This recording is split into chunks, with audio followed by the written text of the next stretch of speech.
किंतु वीरवर भीमसेन किसी प्रकार भी उस सर्प को पराजित करने में सफलता नहीं प्राप्त कर सके। वैशंपायन जी कहते हैं, जन्मेजय इस प्रकार सर्प के वश में पड़े हुए वे तेजस्वी भीमसेन उस अजगर की अत्यंत अद्भुत शक्ति के विषय में विचार करने लगे। फिर उन्होंने उस महान सर्प से कहा, भुजंग प्रवर, आप स्वेच्छा पूर्वक बताइए, आप कौन हैं और मुझे पकड़कर क्या करेंगे? मैं धर्मराज युधिष्ठिर का छोटा भाई पांडुपुत्र भीमसेन हूं। मुझ में 10,000 हाथियों का बल है, फिर भी न जाने कैसे आपने मुझे अपने वश में कर लिया। नमस्कार। अगर आप किसी कारणवश मुझे सब्सक्राइब नहीं कर सकते तो लाइक अवश्य कीजिएगा। आज का पर्व भीमसेन की युधिष्ठिर से बातचीत और पांडवों का गंधमादन से प्रस्थान। जन्मेजय ने पूछा, भगवान, रथियों में श्रेष्ठ महावीर अर्जुन जब इंद्रभवन से दिव्यास्त्रों का ज्ञान प्राप्त करके लौट आए, तब उनसे मिलकर कुंती कुमारों ने पुनः कौन सा कार्य किया? वैशंपायन जी बोले, राजन, वे नरश्रेष्ठ वीर पांडव इंद्रतुल्य पराक्रमी अर्जुन के साथ उस परम रमणीय शैल शिखर पर कुबेर की क्रीड़ा भूमि के अंतर्गत उन्हीं वनों में सुख से विहार करने लगे। वहां कुबेर के अनुपम भवन बने हुए थे। नाना प्रकार के वृक्षों के निकट अनेक प्रकार के खेल होते रहते थे। उन सबको देखते हुए किरीटधारी अर्जुन बहुधा वहां विचरा करते और हाथ में धनुष लेकर सदा अस्त्रों के अभ्यास में संलग्न रहते थे। राजन, राजकुमार पांडव को राजाधिराज कुबेर की कृपा से वहां का निवास प्राप्त हुआ था। वे वहां रहकर भूतल के अन्य प्राणियों के ऐश्वर्य सुख की अभिलाषा नहीं रखते थे। उनका वह समय बड़े सुख से बीत रहा था। वे अर्जुन के साथ वहां 4 वर्षों तक रहे, परंतु उनको वह समय एक रात के समान ही प्रतीत हुआ। पहले के 6 वर्ष तथा वहां के 4 वर्ष, इस प्रकार सब मिलाकर पांडवों के वनवास के 10 वर्ष आनंद पूर्वक बीत गए। तदनंतर एक दिन अर्जुन तथा वीरवर नकुल सहदेव, जो देवराज के समान पराक्रमी थे, एकांत में राजा युधिष्ठिर के पास बैठे थे। उस समय वेगशाली वायुपुत्र भीमसेन यह हितकर एवं प्रिय वचन बोले, गुरुराज, आपकी प्रतिज्ञा को सत्य करने की इच्छा से और आपका प्रिय करने की अभिलाषा रखने के कारण हम लोग यह वनवास छोड़कर दुर्योधन के अनुचरों सहित वध करने नहीं जा रहे हैं। अब हमारे निवास का यह 11वां वर्ष चल रहा है। हम लोग सुख भोगने के अधिकारी थे, परंतु दुर्योधन ने हमारा सुख छीन लिया। उसकी बुद्धि तथा स्वभाव अत्यंत अधम है। उस दुष्ट को धोखा देकर हम अपने अज्ञातवास का समय भी सुखपूर्वक बिता लेंगे। भूप शिरोमणि, आपकी आज्ञा से हम मानवमान का विचार छोड़कर निशंक हो वन में विचरते रहेंगे। पहले किसी निकटवर्ती स्थान में रहकर दुर्योधन आदि के मन में वही खोज करने का लोभ उत्पन्न करेंगे, फिर वहां से दूर देश में चले जाएंगे, जिससे उन्हें हमारा पता न लग सके। वहां 1 वर्ष तक गुप्त रूप से निवास करके जब हम लौटेंगे, तब अनायास ही उस नराधम दुर्योधन की जड़ उखाड़ कर रख देंगे। नरेंद्र, नीच दुर्योधन आज अपने अनुचरों से घिरकर सुखी हो रहा है। उसने जो बैर का वृक्ष लगा रखा है, उसे हम फल फूल सहित उखाड़ फेंकेंगे और उससे बैर का बदला लेंगे। अतः धर्मराज, आप यहां से चलकर पृथ्वी पर निवास करें। नरदेव, इसमें संदेह नहीं कि हम लोग इस स्वर्ग तुल्य प्रदेश में विचरते रहने पर भी अपना सारा शोक अनायास ही निवृत्त कर सकते हैं, परंतु ऐसा होने पर चराचर जगत में आपकी पुण्यमय कीर्ति नष्ट हो जाएगी। इसलिए कुरुवंश शिरोमणि, अपने पूर्वजों के उस महान राज्य को प्राप्त करके ही हम और कोई सत्कर्म करने योग्य हो सकते हैं। भरत कुलभूषण महाराज, आप कुबेर से जो सम्मान या अनुग्रह प्राप्त कर रहे हैं, इसे तो सदा ही प्राप्त कर सकते हैं। इस समय तो अपराधी शत्रुओं को मारने और दंड देने का निश्चय कीजिए। राजन, साक्षात वज्रधारी इंद्र भी आपसे भिड़कर आपके भयंकर तेज को नहीं सह सकते। धर्मराज, आपका कार्य सिद्ध करने के लिए दो वीर सदा प्रयत्न करते हैं। गरुड़ध्वज भगवान श्री कृष्ण और शिनी के नाते वीरवर सात्विकी, ये दोनों आपके लिए देवताओं से भी युद्ध करने में कभी कष्ट का अनुभव नहीं करेंगे। नरदेव शिरोमणि, इन्हीं दोनों के समान अर्जुन भी बल और पराक्रम में अपना सानी नहीं रखते। इसी प्रकार मैं भी बल में किसी से कम नहीं हूं। जैसे भगवान श्री कृष्ण संपूर्ण यादवों के साथ आपके प्रत्येक कार्य की सिद्धि के लिए उद्यत रहते हैं, उसी प्रकार मैं अर्जुन तथा अस्त्रों के प्रयोग में कुशल वीर नकुल सहदेव भी आपकी आज्ञा का पालन करने के लिए सदा सनद रहा करते हैं। आपको धन की प्राप्ति हो और आपका ऐश्वर्य बढ़े, यही हमारा प्रधान लक्ष्य है। अतः हम लोग शत्रुओं से भिड़कर बैर की शांति करेंगे।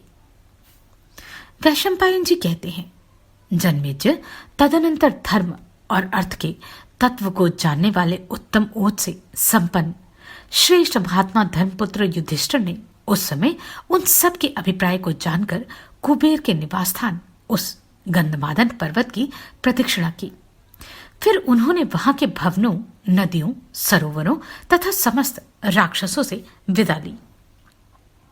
इसके बाद वे जिस मार्ग से आए थे उसकी ओर देखने लगे।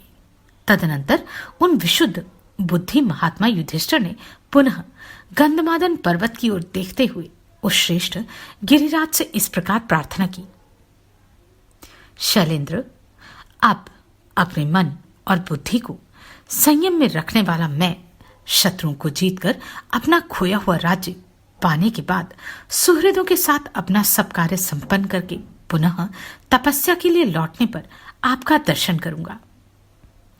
इस प्रकार युधिष्ठिर ने निश्चय किया। तत्पश्चात समस्त भाइयों और ब्राह्मणों से घिरे हुए गुरुराज युधिष्ठिर उसी मार्ग से नीचे उतरने लगे जहां दुर्गम पर्वत और झरने पड़ते थे। वहां घटोत्कच अपने गणों सहित आकर पहले की तरह उन सबको पीठ पर बिठा वहां से पार कर देता था। महर्षि लोमश ने जब पांडवों को वहां से प्रस्थान करते देखा, तब जिस प्रकार दयालु पिता अपने पुत्रों को उपदेश देते हैं, वैसे ही उन्होंने प्रसन्नचित होकर सबको उत्तम उपदेश दिया। फिर मन ही मन प्रसन्नता का अनुभव करते हुए वे देवताओं के परम पवित्र स्थान को चले गए। इसी प्रकार राजश्री अरिष्टिशेन ने भी उन सबको उपदेश दिया। तत्पश्चात वे नरश्रेष्ठ पांडव पवित्र तीर्थों, मनोहर तपोवनों और अन्य बड़े बड़े सरोवरों का दर्शन करते हुए आगे बढ़े। वैशंपायन जी कहते हैं, जन्मेजय, पर्वत श्रेष्ठ गंधमादन अनेक अनेक निर्झरों से सुशोभित तथा दिग्गजों, किन्नरों और पक्षियों से सुसेवित होने के कारण भरत वंशियों में श्रेष्ठ पांडवों के लिए एक सुखदायक निवास था। उसे छोड़ते समय उनका मन प्रसन्न नहीं था। तत्पश्चात कुबेर के प्रिय भूधर कैलाश को, जो श्वेत बादलों के समान प्रकाशित हो रहा था, देखकर भरत कुलभूषण पांडु पुत्रों को पुनः महान हर्ष प्राप्त हुआ। नरश्रेष्ठ पांडव अपने हाथों में खड्ग और धनुष लिए हुए थे। वे ऊंचाई पर्वतों के सकरे स्थान, सिंहों की मादे, पर्वतीय नदियों को पार करने के लिए बने हुए पुल, बहुत से झरने और नीची भूमियों को जहां तहां देखते हुए तथा मृग, पक्षी एवं हाथियों से सेवित दूसरे दूसरे विशाल वनों का अवलोकन करते हुए विश्वास पूर्वक आगे बढ़ने लगे।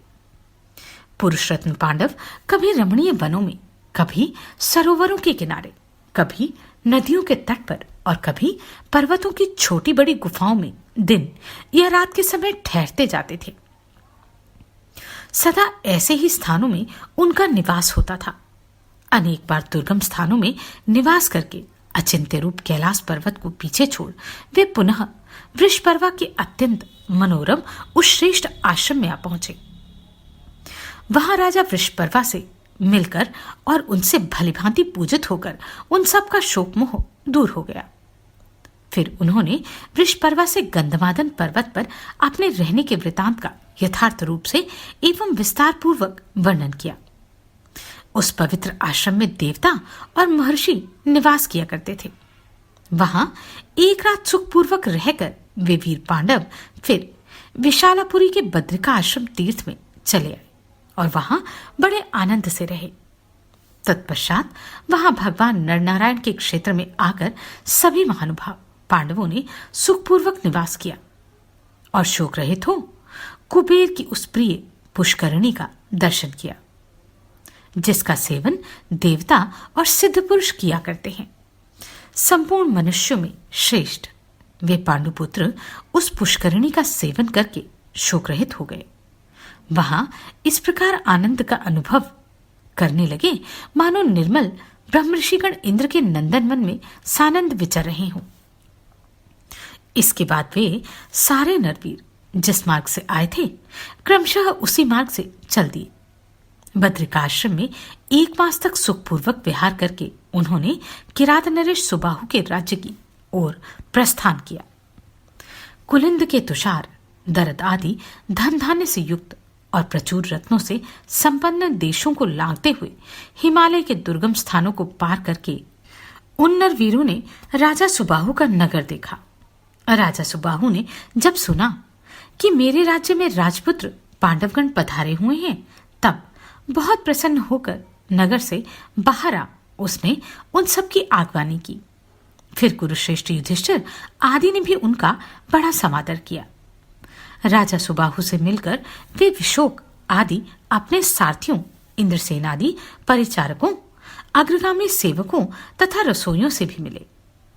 वहां उन सब ने एक रात बड़े सुख से निवास किया।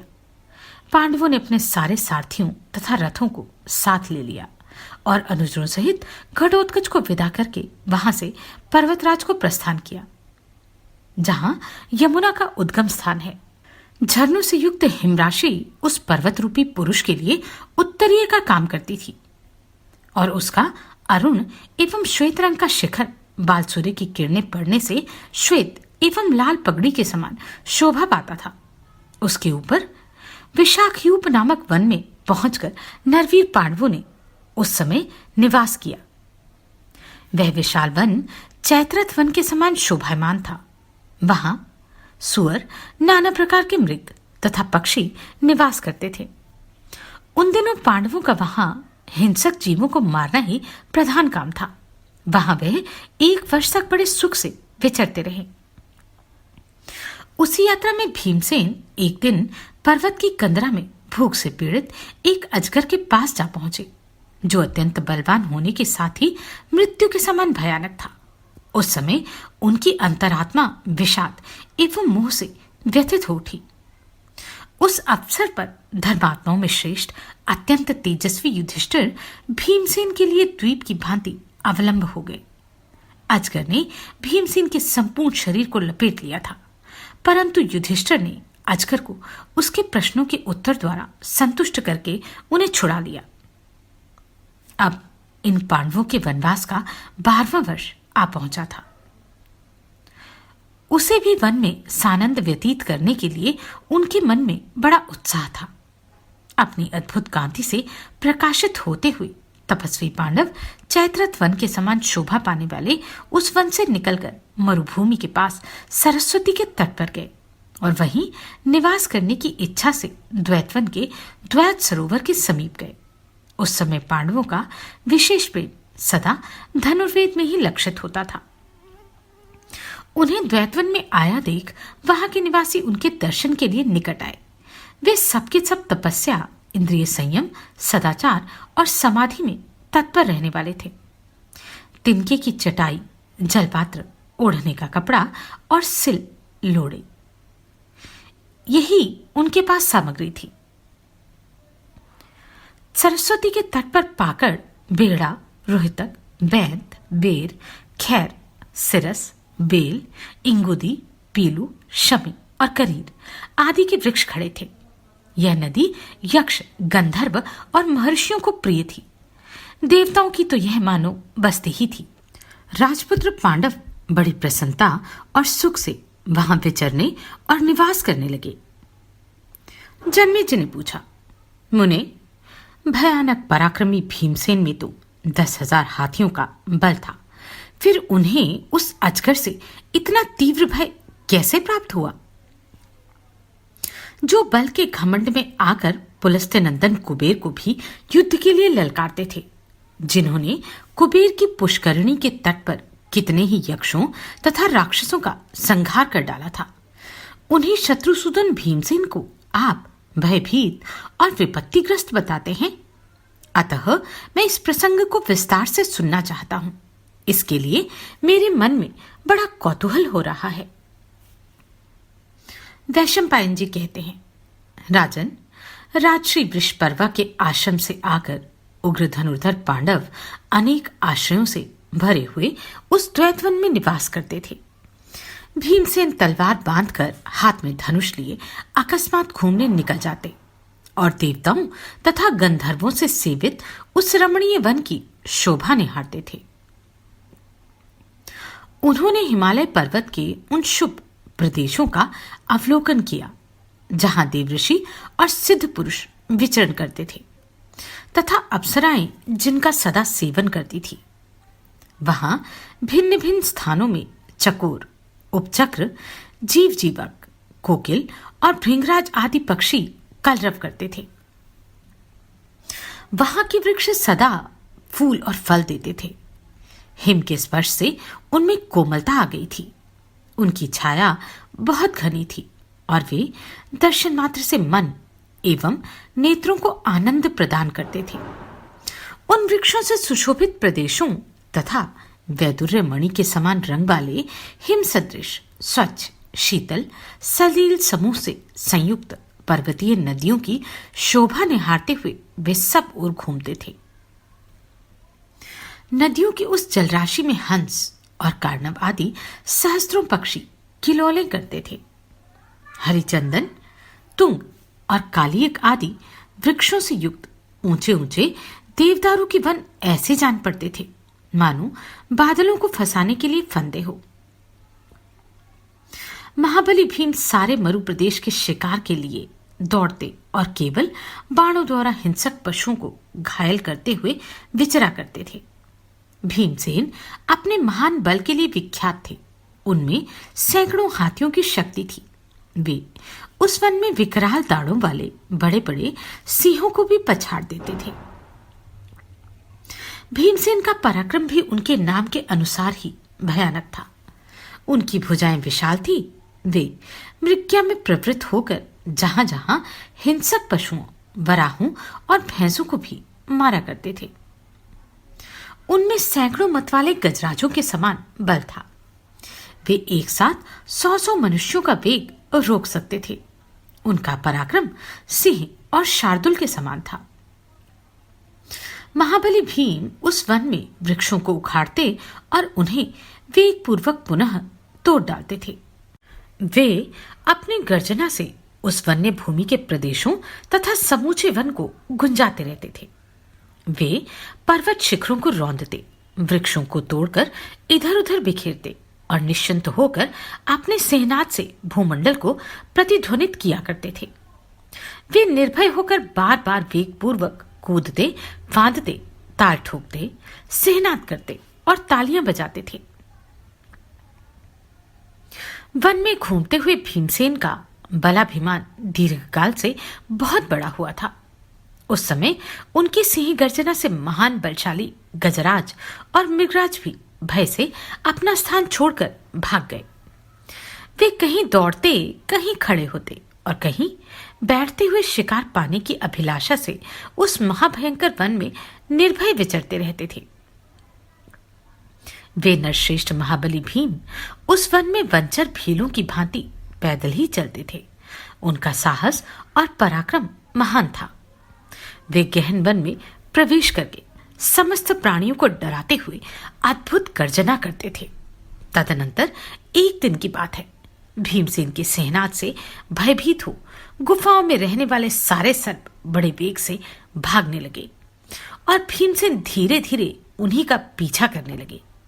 श्रेष्ठ देवताओं के समान कांतिमान महाबली भीमसेन ने आगे जाकर एक विशालकाय अजगर देखा जो रोंगटे खड़े कर देने वाला था। वह अपने शरीर से एक विशाल कंदरा को घेरकर पर्वत के एक दुर्गम स्थान में रहता था। उसका शरीर पर्वत के समान विशाल था। वह महाकाय होने के साथ ही अत्यंत बलवान भी था। उसका प्रत्येक अंग शारीरिक विचित्र चिन्हों से चिन्हित होने के कारण विचित्र दिखाई देता था। उसका रंग हल्दी के समान पीला था। प्रकाशमान चारों दाढ़ों से युक्त उसका मुंह गुफा सा जान पड़ता था। उसकी आंखें अत्यंत लाल और आग उगलती सी प्रतीत होती थी। वह बार बार अपने दोनों गलफरों को चाट रहा था। कालांतक तथा यम के समान समस्त प्राणियों को भयभीत करने वाला वह भयानक भुजंग अपने उच्छ्वास और सेहनाद से दूसरों की भर्त्सना करता सा प्रतीत होता था। वह अजगर अत्यंत क्रोध में भरा हुआ था। मनुष्यों को जकड़ने वाले उस सर्प ने सहसा भीमसेन के निकट पहुंचकर उनकी दोनों बाहों को बलपूर्वक जकड़ लिया।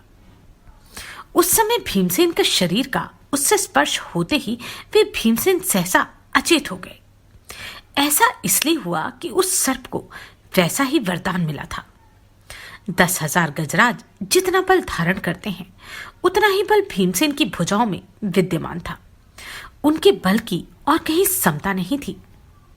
ऐसे तेजस्वी भीम भी उस अजगर के वश में पड़ गए। वे धीरे धीरे छटपटाते रहे परंतु छूटने की अधिक चेष्टा करने में सफल न हो सके। उनकी प्राण शक्ति 10 सहस्त्र हाथियों के समान थी। दोनों कंधे सिंह के कंधों के समान थे और भुजाएं बहुत बड़ी थी। फिर भी सर्प को मिले हुए वरदान के प्रभाव से मोहित हो जाने के कारण सर्प की पकड़ में आकर वे अपना साहस खो बैठे। उन्होंने अपने को छुड़ाने के लिए घोर प्रयत्न किया किंतु वीरवर भीमसेन किसी प्रकार भी उस सर्प को पराजित करने में सफलता नहीं प्राप्त कर सके। वैशंपायन जी कहते हैं, जन्मेजय, इस प्रकार सर्प के वश में पड़े हुए वे तेजस्वी भीमसेन उस अजगर की अत्यंत अद्भुत शक्ति के विषय में विचार करने लगे। फिर उन्होंने उस महान सर्प से कहा, भुजंग प्रवर, आप स्वेच्छा पूर्वक बताइए, आप कौन हैं और मुझे पकड़कर क्या करेंगे? मैं धर्मराज युधिष्ठिर का छोटा भाई पांडुपुत्र भीमसेन हूं। मुझ में 10,000 हाथियों का बल है। फिर भी न जाने कैसे आपने मुझे अपने वश में कर लिया। मेरे सामने सैकड़ों केसरी, सिंह, व्याघ्र, महिष और गजराज आए किंतु मैंने सबको युद्ध में मार गिराया। पनग श्रेष्ठ, राक्षस, पिशाच और महाबली नाग भी मेरी इन भुजाओं का वेग नहीं सह सकते। परंतु छूटने के लिए मेरे उद्योग करने पर भी आपने मुझे वश में कर लिया। इसका क्या कारण है? क्या आप में किसी विद्या का बल है अथवा आपको कोई अद्भुत वरदान मिला है? नागराज, आज मेरी बुद्धि में यही सिद्धांत स्थिर हो रहा है कि मनुष्यों का पराक्रम झूठा है। जैसा कि इस समय आपने मेरे इस महान बल को कुंठित कर दिया है। वैशंपायन जी कहते हैं, जन्मेजय, ऐसी बातें करने वाले वीरवर भीमसेन को जो अनायास ही महान पराक्रम कर दिखाने वाले थे, उस अजगर ने अपने विशाल शरीर से जकड़कर चारों ओर से लपेट लिया। तब इस प्रकार महाबाहु भीमसेन को अपने वश में करके उस भुजंगम ने उनकी दोनों मोटी मोटी भुजाओं को छोड़ दिया और इस प्रकार कहा, महाबाहो, मैं दीर्घकाल से भूखा बैठा था। आज सौभाग्यवश देवताओं ने तुम्हें ही मेरे लिए भोजन के रूप में भेजा है। सभी देहधारियों को अपने अपने प्राण प्रिय होते हैं। शत्रुदमन, जिस प्रकार मुझे यह सर्प का शरीर प्राप्त हुआ है वह आज अवश्य तुमसे बतलाना है। सज्जन शिरोमणि, तुम ध्यान देकर सुनो। मैं मनीषी महात्माओं के कोप से इस दुर्दशा को प्राप्त हुआ हूं और इस शाप के निवारण की प्रतीक्षा करते हुए यहां रहता हूं। शाप का क्या कारण है यह सब तुमसे कहता हूं, सुनो। मैं राजश्री नहुष हूं। अवश्य ही यह मेरा नाम तुम्हारे कानों में पड़ा होगा। मैं तुम्हारे पूर्वजों का भी पूर्वज हूं। महाराज, आयु का वंश प्रवर्तक पुत्र हूं। मैं ब्राह्मणों का अनादर करके महर्षि अगस्त्य के शाप से इस अवस्था को प्राप्त हुआ हूं। मेरे इस दुर्भाग्य को अपनी आंखों देख लो। तुम यद्यपि अवध्य हो, क्योंकि मेरे ही वंशज हो, देखने में अत्यंत प्रिय लगते हो, तथापि आज तुम्हें अपना आहार बनाऊंगा। देखो विधाता का कैसा विधान है। नरश्रेष्ठ, दिन के छठे भाग में कोई भैंसा अथवा हाथी ही क्यों ना हो, मेरी पकड़ में आ जाने पर किसी प्रकार छूट नहीं सकता। कौरव श्रेष्ठ, तुम तिर्युग योनि में पड़े हुए किसी साधारण सर्प की पकड़ में नहीं आए हो, किंतु मुझे ऐसा ही वरदान मिला है, इसलिए मैं तुम्हें पकड़ सका हूं। जब मैं इंद्र के सिंहासन से भ्रष्ट हो शीघ्रतापूर्वक श्रेष्ठ विमान से नीचे गिरने लगा, उस समय मैंने मुनिश्रेष्ठ भगवान अगस्त्य से प्रार्थना की, प्रभु मेरे शाप का अंत नियत कर दीजिए।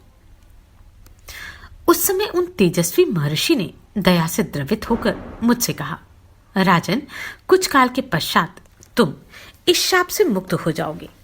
उनके इतना कहते ही मैं पृथ्वी पर गिर पड़ा, परंतु आज भी वह पुरानी स्मरण शक्ति मुझे छोड़ नहीं सकी है। यद्यपि यह वृत्तांत बहुत पुराना हो चुका है, तथापि जो कुछ जैसे हुआ था वह सब मुझे ज्यों का त्यों स्मरण है। महर्षि ने मुझसे कहा था, जो तुम्हारे पूछे हुए प्रश्नों का विभाग पूर्वक उत्तर दे दे, वही तुम्हें शाप से छुड़ा सकता है। राजन, जिसे तुम पकड़ लोगे वह बलवान से बलवान प्राणी क्यों ना हो, उसका भी धैर्य छूट जाएगा, एवं तुमसे अधिक शक्तिशाली पुरुष क्यों ना हो, उसका साहस शीघ्र ही खो जाएगा। इस प्रकार मेरे प्रति हार्दिक दयाभाव उत्पन्न हो जाने के कारण उन दयालु महर्षि ने जो बात कही थी वह भी मैंने स्पष्ट सुनी। तत्पश्चात वे सारे महर्षि अंतर्धान हो गए। महाद्युते, इस प्रकार मैं अत्यंत दुष्कर्मी होने के कारण इस अपवित्र नरक में निवास करता हूं। इस सर्पयोनि में पड़कर इससे छूटने के अवसर की प्रतीक्षा करता हूं। नमस्कार, मैं आभा शर्मा जावास। यदि आपको मेरा ये प्रयत्न सराहनीय लगा हो तो मुझे सब्सक्राइब करके प्रोत्साहित करें।